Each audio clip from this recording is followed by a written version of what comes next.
قربانیوں کو بھلا دیا، تو نے ہمارے کپڑے دھونے سے لے کر بچوں کی خدمت کرنے سے لے کر کھانا بنانے سے لے کر گھر کے تمام کاموں کو کرنے کے باوجود، تجھ سے وفا کرنے کے باوجود تو نے ہماری ذرا سی غلطی پر تو نے فوراً اپنے آپ سے ہمیں الگ کر دیا۔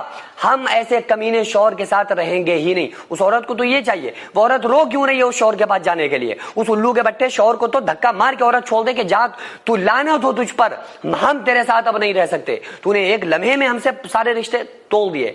تو اب عورت بھی رو رہی ہوتی ہے کہ نہیں ہمیں اس کے پاس جانا ہے۔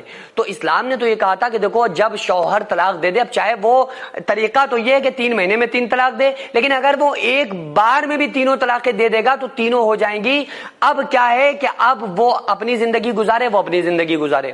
اب اسلام نے کہا تھا کہ بھائی اگر وہ ایک دوسرے طلاق ہو گئی، اب اس کے بعد بیوی سے ڈائریکٹ تم نکاح نہیں کر سکتے۔ اگر اسلام یہ کہہ دیتا نا، اسلام نے یہ حکم دیا ہوتا کہ چلو اگر تم نے طلاق دے دی تو جاؤ شام میں دوبارہ سے نکاح کر کے پھر لے آؤ، تو کیا ہوتا آپ کو پتا ہے؟ روزانہ سینکڑوں طلاقیں ہوتی۔ پھر آدمی کہتا ہے یار غصہ آیا، اس نے طلاق دی، گھر بھیجا، 2 مہینے بعد گیا پھر بلا لایا، 10 دن بعد گیا پھر لایا۔ اسلام نے کہا یہ بچوں کا کھیل طلاق نہیں ہے، بلکہ جب طلاق دو گے یہ آخری بالکل کانسیپٹ ہے کہ آخری چارہ، اس کے بعد کچھ نہیں بچتا ہے۔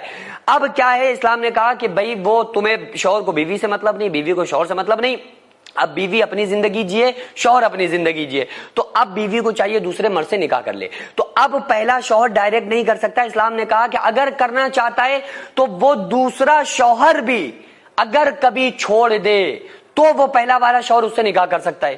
ہو کیا رہا ہے کہ دوسرا نکاح جو حلالے والا نکاح کرایا جاتا ہے نا، وہ یہ اس طرح سے کرایا جاتا ہے بھیا کر لو اگلے دن چھوڑ دینا۔ اسلام نے یہ تھوڑی بتایا تھا کہ اگلے دن چھوڑ دینے کے لیے تم نکاح کرو، نکاح کو کھلواڑ بناؤ۔ اسلام نے تو کہا تھا کہ وہ تو اس سے پٹی نہیں کھائی، طلاق ہو گئی، اب دوسرے شوہر سے کر لو، اب دوسرے شوہر کے ساتھ رہو، زندگی بسر کرو۔ بڈھے ٹھنڈے ڈھونڈے جا رہے ہوتے کہ کوئی بڈھا مل جائے جس سے ہم حلالہ کروا دیں۔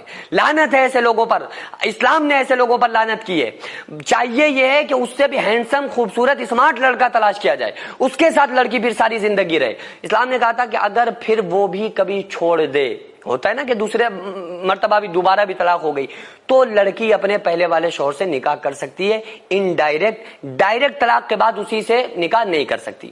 اتنا خوبصورت اسلام کا یہ تصور تھا جس کو مولویوں نے، لوگوں نے اور غلط مفتیوں نے فتوے دے دے کر حلالے کو حرامہ بنا دیا، اور وہ جو اسلام میں جس کا کانسیپٹ ہی نہیں ہے، اس طرح سے حلالے کو حرامے کے طور پر نکاح کرا کے عورتوں کو جائز کیا جا رہا ہے۔ یہ سارے مولوی قیامت کے دن پکڑے جائیں گے، اور ان طریقے کو فالو کرنے والے عوام کی بھی قیامت کے دن ضرور گرفت ہوگی۔ اس ٹائم